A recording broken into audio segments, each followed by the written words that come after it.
जय हिंद दोस्तों, आपका अपने चैनल यस की हम स्टडी पर एक बार फिर स्वागत है। बहुत ही इंपॉर्टेंट वीडियो और बहुत ही महत्वपूर्ण वीडियो के साथ आपके सामने एक बार फिर से उपस्थित हैं और आपको एकदम बेहतरीन तरीके से बताने के लिए, समझाने के लिए कि यहाँ पर हम क्या पढ़ने वाले हैं और आपको क्या बताने वाले हैं। सभी लोग बार क्या कर देंगे, वीडियो को लाइक कर देंगे, शेयर कमेंट सब्सक्राइब ज़रूर कर देंगे। साथ ही साथ आप सभी लोग बेल आइकन को ज़रूर दबा लेंगे ताकि जो भी वीडियो नोटिफिकेशन आपके स्क्रीन पर तुरंत ही पहुँचे। यहाँ पर इंटरमीडिएट परीक्षा उत्तर प्रदेश की बात करेंगे और यहाँ पर आपको देखिए कॉपी है, पूरा आपको यहाँ पर सलूशन बताने वाले हैं। भौतिक विज्ञान 346 GF। ठीक, तो यहाँ पर केंद्राध्यक्ष एवं कक्ष निरीक्षकों को यह अधिकार होगा कि वे परिषद की परीक्षा में सम्मिलित होने वाले परीक्षार्थियों की तलाशी ले सकते हैं। परीक्षार्थी उत्तर पुस्तिका के पृष्ठ भाग पर दिए गए निर्देशों को ध्यानपूर्वक पढ़ें तथा सावधानी के साथ पालन करें। निम्नांकित क्रमांक एक शिक्षा तक की पूर्ति परीक्षार्थी स्वयं करेंगे। इस उत्तर पुस्तिका का प्रयोग करने से पहले परीक्षार्थी यह भी देख लें कि उस पर वही वर्ष परिचित है जिस वर्ष में वह परीक्षा दे रहा है। ठीक, चलिए, परीक्षार्थी सभी प्रविष्टियां शुद्ध एवं स्पष्ट रूप से स्वयं भरेंगे।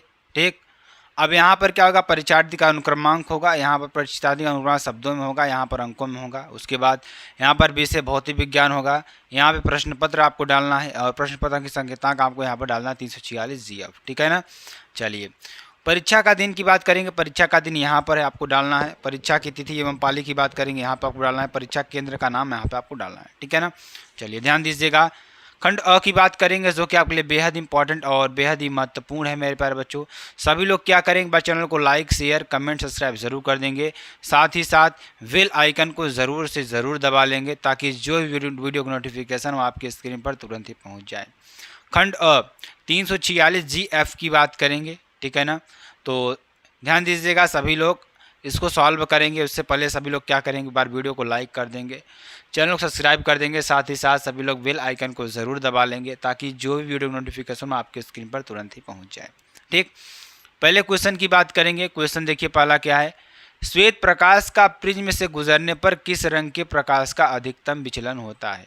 किसका, श्वेत प्रकाश का प्रिज्म से गुजरने पर किस रंग के प्रकाश का अधिकतम विचलन होता है। यानी अगर किसी प्रिज्म से श्वेत प्रकाश क्या होता है, श्वेत प्रकाश गुजरता है तो कौन सा ऐसा रंग है जिससे प्रकाश का अधिकतम विचलन आपको दिखाई देगा। बैगनी का, लाल का, पीला का या हरा का। तो आंसर क्या हो जाएगा आपका, बैगनी का। किसका, बैगनी का आपका आंसर हो जाएगा। ठीक है ना। अगला देखेंगे, वैद्युत चुंबकीय तरंगे होती हैं। तो वैद्युत चुंबकीय तरंगे कैसी होती है, अनुदैर्ध्य अनुप्रस्थ, अनुदैर्ध्य तथा अनुप्रस्थ दोनों यानी नाभीज। तो आंसर क्या हो जाएगा यहाँ पर आपको, यहाँ पर अनुप्रस्थ। कैसे होती हैं, अनुप्रस्थ। ठीक है ना। चलिए, एक के ग की बात करेंगे। ध्यान दीजिएगा, एक के ग की बात करेंगे।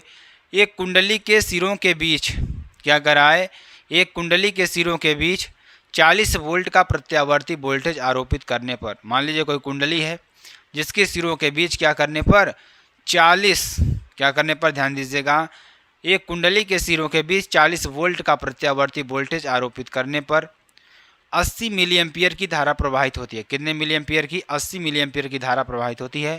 तो कुंडली का प्रेरण प्रतिघात आपको निकालना है। क्या निकालना है, कुंडली का प्रेरण प्रतिघात आपको निकालना है। चलिए इसको निकालते हैं। ध्यान दीजिएगा क्या हो जाएगा आंसर इसका।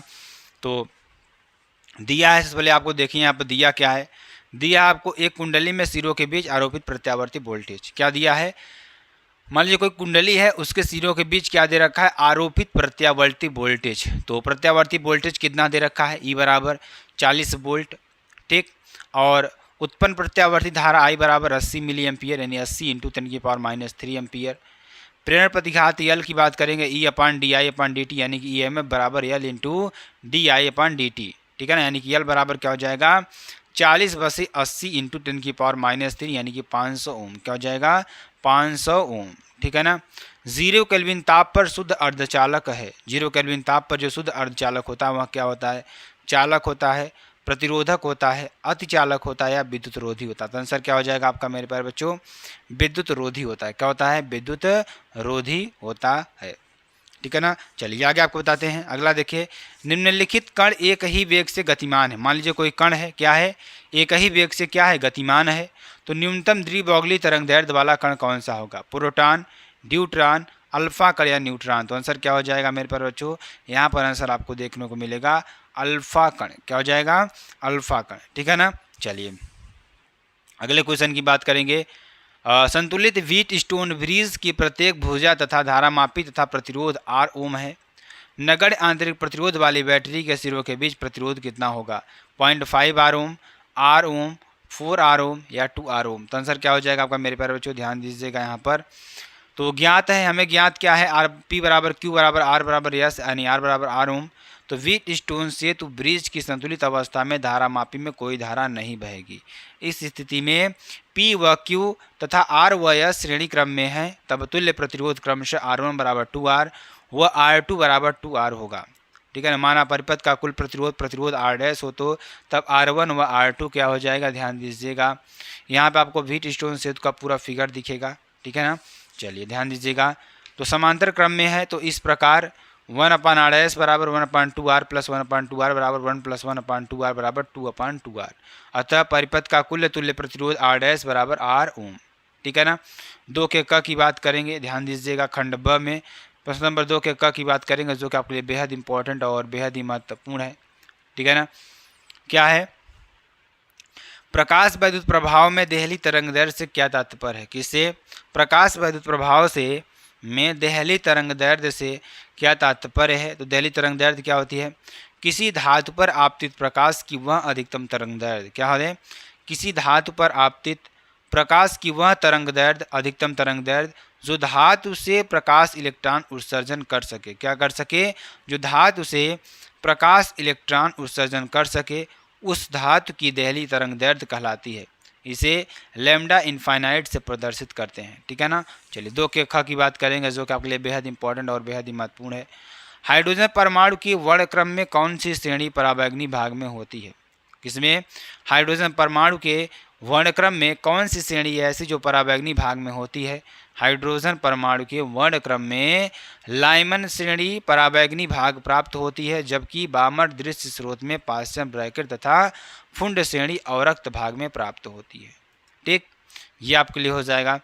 चलिए अगले क्वेश्चन 2 के ग की बात करेंगे, जो कि आपके लिए बेहद इंपॉर्टेंट और बेहद ही महत्वपूर्ण।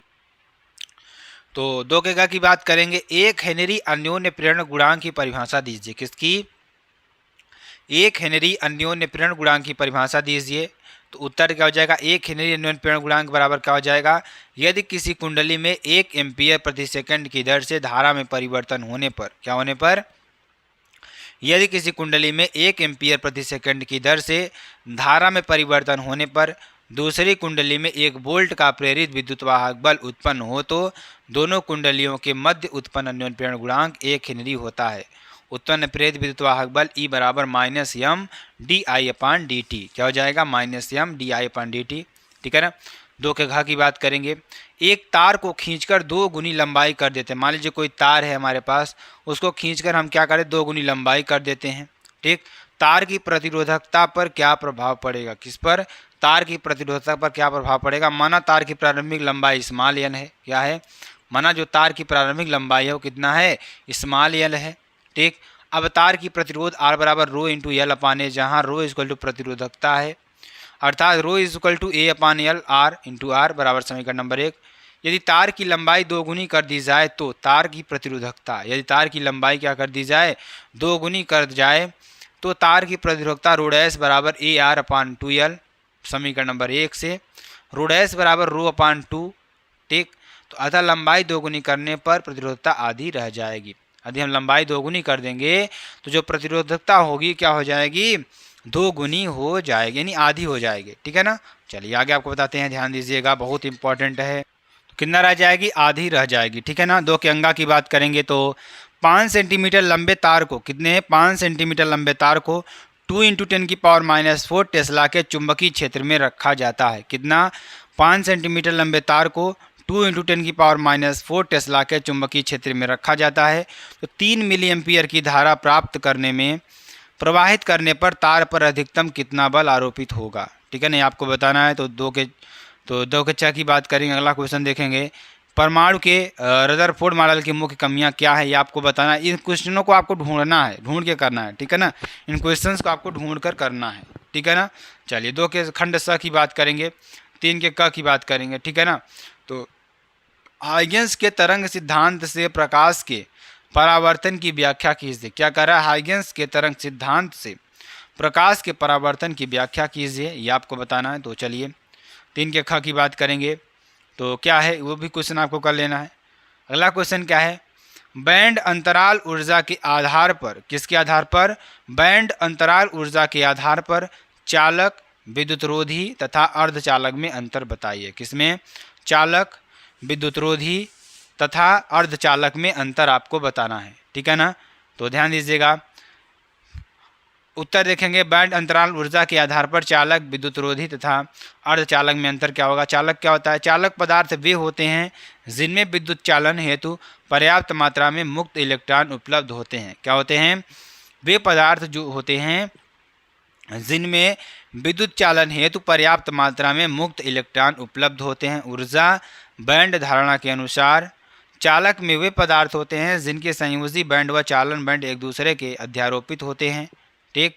और ध्यान दीजिएगा क्या हो जाएगा, अथवा संयोजी बैंड के बीच स्थित निषिद्ध ऊर्जा बैंड की चौड़ाई लगभग नगण्य होती है, ठीक है ना। अर्धचालक अचालक की बात करेंगे, वे पदार्थ होते हैं जिनके संयोजी इलेक्ट्रॉन अपने जनक परमाणु से दृढ़तापूर्वक बंधे रहते हैं। इन इलेक्ट्रॉनों को इनके नाभिक के आकर्षण से मुक्त कराने हेतु काफ़ी प्रबल विद्युतीय क्षेत्र की आवश्यकता होती है। ऊर्जा बैंड धारणा के अनुसार अर्धचालक में वे पदार्थ होते हैं जिनके संयोजी बैंड पूर्ण चालन बैंड रिक्त तथा निषिद्ध ऊर्जा बैंड की चौड़ाई काफ़ी अधिक Eg is greater than 3 electron volt होती है। अर्धचालक की बात करेंगे, वे पदार्थ जिनके विद्युतीय गुण सुचालकों तथा कुचालकों के मध्य होते हैं। जर्मेनियम तथा सिलिकॉन इन पदार्थ के सबसे चर्चित उदाहरण हैं। ऊर्जा बैंड के धारणा के आधार पर कमरे के ताप पर अर्धचालक पदार्थ वे होते हैं जिनके चालन व संयोजी बैंड आंशिक रूप से भरे हुए हों तथा जिनके मध्य का निषिद्ध ऊर्जा बैंड काफ़ी संकरा लगभग 1 इलेक्ट्रॉन वोल्ट की कोटि का हो, ठीक है ना। चलिए आगे आपको बताते हैं, दिए गए वैद्युत परिपथ की सहायता से प्रत्येक संधारित्र पर आवेश की गणना कीजिए, ठीक। तो यहाँ पे देखिए 1 माइक्रोफैरड, यहाँ पर 2 माइक्रोफैरड, यहाँ पर 2 ओम, यहाँ पर 3 ओम, ठीक। यहाँ पे 12 वोल्ट बैटरी लगी हुई है, 1 ओम यहाँ पर आपका प्रतिरोध होगा। तो परिपथ के स्थिर अवस्था में बहने वाली वैद्युत धारा I = E/R यानी कि 12/1 + 3 + 2 = 12/6 यानी कि 2 एम्पियर, ठीक। तो C1 व C2 श्रेणी क्रम में हो तो C बराबर क्या हो जाएगा, C1 × C2/C1 + C2 = 1 × 2/1 + 2 यानी कि 2/3 माइक्रोफैरड। अब 1 ओम प्रतिरोध के बीच विभवांतर जितना वही विभवांतर होगा उतना वही विभवांतर संधारित्र के सिरों के बीच होगा। इस प्रकार V = E-IR, ठीक। तो ये आपके लिए हो जाएगा। परावर्तित दूरदर्शी का नामांकित किरण आरेख बनाइए। क्या बनाना है, परावर्तित दूरदर्शी का नामांकित किरण आरेख आपको बनाना है, ठीक है ना। तो खंड द की बात करेंगे, प्रश्न नंबर 4 के क की बात करेंगे, आपको बनाना है। 4 का क क्या है, ध्यान दीजिएगा, व्हीटस्टोन ब्रिज का सिद्धांत क्या है। देखिए क्वेश्चन बहुत बार हमने आपको बताया है, बहुत बार ये क्वेश्चन हमने आपको बताया है, ठीक है ना। तो व्हीटस्टोन सेतु ब्रिज का सिद्धांत क्या है, किरचॉफ नियम की सहायता से इसे प्राप्त कीजिए। किसके नियम से, किरचॉफ के नियम की सहायता से प्राप्त कीजिए। 4 के ख की बात करेंगे तो एक 90 डिग्री कोण वाले प्रिज्म के पृष्ठ AB पर, क्या कह रहा है, एक 90 डिग्री कोण वाले प्रिज्म के पृष्ठ AB पर एक वर्णी प्रकाश की किरण चित्रानुसार आपतित होती है। कितना, एक वर्णी प्रकाश की किरण चित्रानुसार आपतित होती है। अपवर्तन के पश्चात निर्गत किरण पृष्ठ BC से स्पर्शवत निकलती है तो प्रिज्म के पदार्थ का अपवर्तनांक ज्ञात कीजिए, ठीक है ना। तो ये हो जाएगा आपका, ये 90 डिग्री हो जाएगा, यहाँ पे 45 डिग्री, ठीक है ना। यहाँ पे A और B C तो आपके लिए हो जाएगा, ठीक है ना। चलिए आगे आपको बताते हैं, दिया क्या है, यहाँ पर दिया है आपतित कोण I1 = 45 डिग्री एवं प्रिज्म कोण A = 90 डिग्री, आपतित कोण I2 = 90 डिग्री, ठीक है ना। तब विचलन कोण डेल्टा = I1 + I2 - A, क्या हो जाएगा, डेल्टा 1 = I1 + I2 = -A, यानी कि 45 डिग्री + 90 डिग्री - 90 डिग्री = 45 डिग्री, ठीक। अब अपवर्तनांक n जो है sign A + delta m/2 sin A/2 यानी कि साइन 90 + 45/2 यानी कि साइन 90/2 यानी कि साइन 135/2 sin 45, ठीक। यानी कि n बराबर साइन 67.5 साइन 45 डिग्री यानी 0.923/1/√2 यानी कि 0.923√2 बराबर क्या हो जाएगा, 0.923 × 141 4 × 1 पॉइंट बराबर 1.3 आपका आंसर हो जाएगा, ठीक है ना। इसको इस तरीके से सॉल्यूशन करेंगे जो कि आपके लिए बेहद इंपॉर्टेंट और बेहद ही महत्वपूर्ण है, ठीक है ना। चलिए 4 के ग की बात करेंगे जो कि आपके लिए बेहद इंपॉर्टेंट ये भी है। परिपथ चित्र की सहायता से पीएन संधि डायोड की अर्ध तरंग दृष्टिकरण क्रिया समझाइए। किसकी सहायता से? परिपथ चित्र की सहायता से पीएन संधि डायोड की अर्ध तरंग दृष्टिकरण क्रिया समझाइए।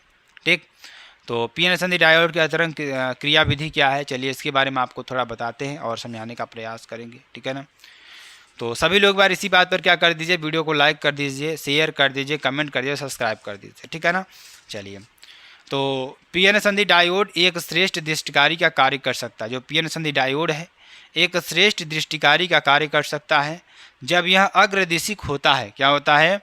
जब यह अग्रदिशिक होता है तो धारा प्रवाह के लिए इसका प्रतिरोध बहुत निम्न होता है। क्या होता है?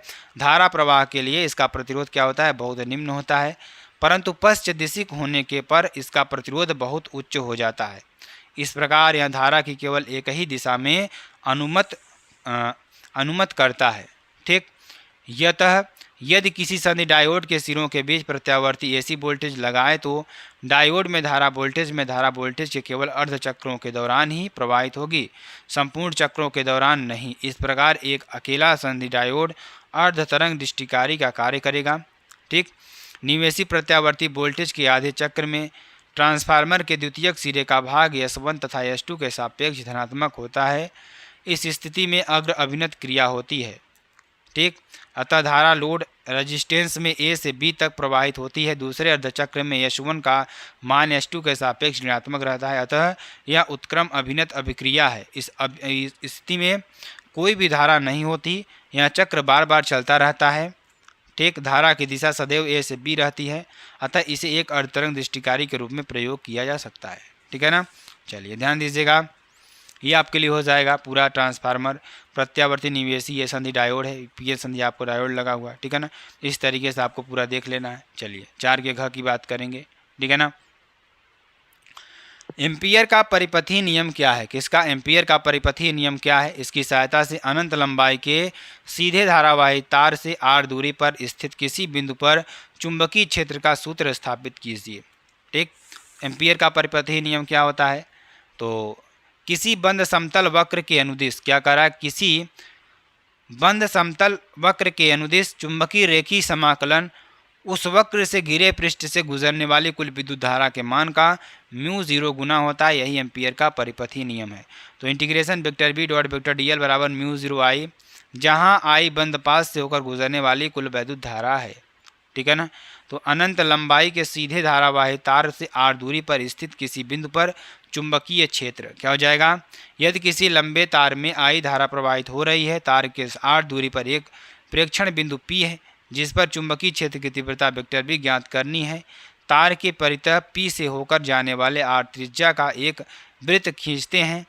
सम्मत के पथ पर प्रत्येक बिंदु पर चुंबकीय क्षेत्र का परिमाण समान है तथा वेक्टर बी व वेक्टर dl एक ही दिशा में है, तो थीटा बराबर 0। ठीक है ना, आपके लिए हो जाएगा। चलिए एम्पियर के नियम से close integration vector B dot vector dl बराबर μ0 आई, जहाँ आई वृत्त द्वारा घिरी धारा है। चूँकि vector B dot vector dl एक ही दिशा में है, तो close integration vector B dot vector dl बराबर close integration vector B dl cos theta बराबर B into close integration dl बराबर बी बराबर 2πr, या b इंटू 2πr बराबर μ0 आई तथा b बराबर μ0 आई अपान 2πr, यदि यही अनंत लंबे धारावाही तार के कारण चुंबकीय क्षेत्र का व्यंजक है। ठीक है ना, 4 के अंगा की बात करेंगे। स्वप्रेरण गुणांक की परिभाषा दीजिए। एक कुंडली में वैद्युत धारा 5 मिलीसेकंड में 2 एम्पियर से 12 एम्पियर हो जाती है।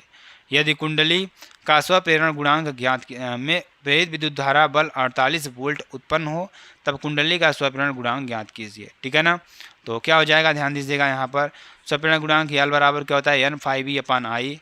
ठीक, तो यहाँ से E बराबर 48 वोल्ट, यानी कुंडली में उत्पन्न प्रेरित विद्युत वाहक बल E बराबर क्या हो जाएगा? Minus L D I upon D T, यानी L कुंडली का स्वप्रेरण गुणांक है। ठीक है ना, तो L बराबर minus E upon D I upon D T, यानी कि माइनस 48 अपान 12 माइनस 2 इंटू 5 इंटू 10 की पावर माइनस 3, यानी कि आपका हो जाएगा कुल सॉल्व करने पर 24 इंटू 10 की पावर माइनस 3, यानी कि 24 मिली हेनरी। ठीक है ना, 5 एकक की बात करेंगे। 1.5 अपवर्तनांक वाले एक समतल अवतल लेंस के अवतल पृष्ठ की वक्रता त्रिज्या 10 सेंटीमीटर है। तो 1.6 अपवर्तनांक वाले द्रव में लेंस को डुबाने पर इसकी फोकस दूरी तथा प्रकृति क्या होगी। ठीक, ये आपको बताना है। तो यहाँ पर आपको अच्छी तरीके से देख लेना है, ठीक है ना। चलिए, किसी भी प्रकाश का विवर्तन क्या है। एकल झर्रे की सहायता से विवर्तन प्रतिरूप में केंद्रीय उच्चिष्ट की कोणीय चौड़ाई का सूत्र प्राप्त कीजिए, ठीक है ना। तो केंद्रीय उच्चिष्ट की कोणीय चौड़ाई का जो सूत्र होगा वो क्या होगा। केंद्रीय उच्चिष्ट की जो कोणीय चौड़ाई है वो है केंद्रीय उच्चिष्ट की कोणीय चौड़ाई केंद्रीय उच्चिष्ट के दोनों ओर प्रथम निम्निष्ठों के बीच की कोणीय दूरी को कहते हैं। केंद्रीय उच्चिष्ट का किसी भी ओर कोणीय फैलाव थीटा बराबर लैम्डा अपान ई। अतः केंद्रीय उच्चिष्ट की दोनों ओर की कोणीय चौड़ाई 2 थीटा बराबर 2 लैम्डा अपान ई। 5 ग की बात करेंगे। मुक्त इलेक्ट्रॉनों के अनुगमन वेग की क्या तात्पर्य है। एक चालक में अनुगमन वेग व प्रवाहित धारा संबंध का सूत्र प्राप्त कीजिए। मुक्त इलेक्ट्रॉन की अनुगमन वेग। बैटरी का विभवांतर इलेक्ट्रॉनों को त्वरित गतिमान प्रदान नहीं कर पाता, बल्कि इन्हें तार की लंबाई की दिशा में उच्च विभव वाले सिरे की ओर एक सूक्ष्म नियत वेग 10⁻⁴ मिली प्रति सेकंड ही दे पाता है, जो कि इलेक्ट्रॉन के ऊष्मीय वेग के ऊपर आरोपित रहता है, ठीक है ना। चलिए, इलेक्ट्रॉन के इस नियत सूक्ष्म वेग को अनुगमन वेग कहते हैं। चालक में अनुगमन वेग व प्रवाहित धारा में संबंध I बराबर NeABD। बोर के परमाणु मॉडल के आधार पर सिद्ध कीजिए कि परमाणु की अस्थायी कक्षाओं की त्रिज्याएं मुख्य क्वांटम संख्या के वर्ग के अनुक्रमानुपाती होती हैं। ठीक, ये आपको सिद्ध करना है। उत्तर ये आपको पूरा कर लेना अच्छी तरीके से, इसको भी सॉल्व कर लेना है, इसको भी स्क्रीनशॉट अच्छी तरीके से कर लेना है, ठीक है ना। चलिए, इसको भी आपको पूरा स्क्रीनशॉट कर लेना अच्छी तरीके से। इसको भी अंगा का क्वेश्चन क्या है कि किसी समतल वैद्युत चुंबकीय तरंग के वैद्युत क्षेत्र का समीकरण क्या है, इतना आपको दे रखा है। तो निकालना क्या है, तरंग की आवृत्ति तथा तरंग दैर्घ्य चुंबकीय क्षेत्र का समीकरण। तो यहाँ पे आपको दिया है, पूरा इसको सोल्यूशन कर लेना है अच्छी तरीके से। इसको भी पूरा, इसको भी अच्छी तरीके से सोल्यूशन कर लेना है, ठीक है ना। चलिए, इसको भी आपको कर लेना है सोल्यूशन, ठीक, इसको भी आपको पूरा कर लेना है, ठीक है ना। और इसको भी आपको पूरा कर लेना है, ठीक है ना। और इसको भी आपको पूरा, इसको स्क्रीनशॉट कर लीजिएगा सभी लोग मेरे प्यारे बच्चों, ठीक है ना। 8 का भी आपको पूरा कर लेना है स्क्रीनशॉट, ध्यान दीजिएगा सभी लोग, ठीक है ना। और इसको भी 9 नंबर का भी कर लेना है, ठीक है ना। तो मेरे प्यारे बच्चों, अगर आपको वीडियो पसंद आती है आप चैनल को लाइक शेयर कमेंट सब्सक्राइब जरूर कर सकते हैं। फिर मिलते हैं नेक्स्ट वीडियो में नए टॉपिक के साथ, तब तक के लिए जय हिंद, जय Bharat, bye bye, take care.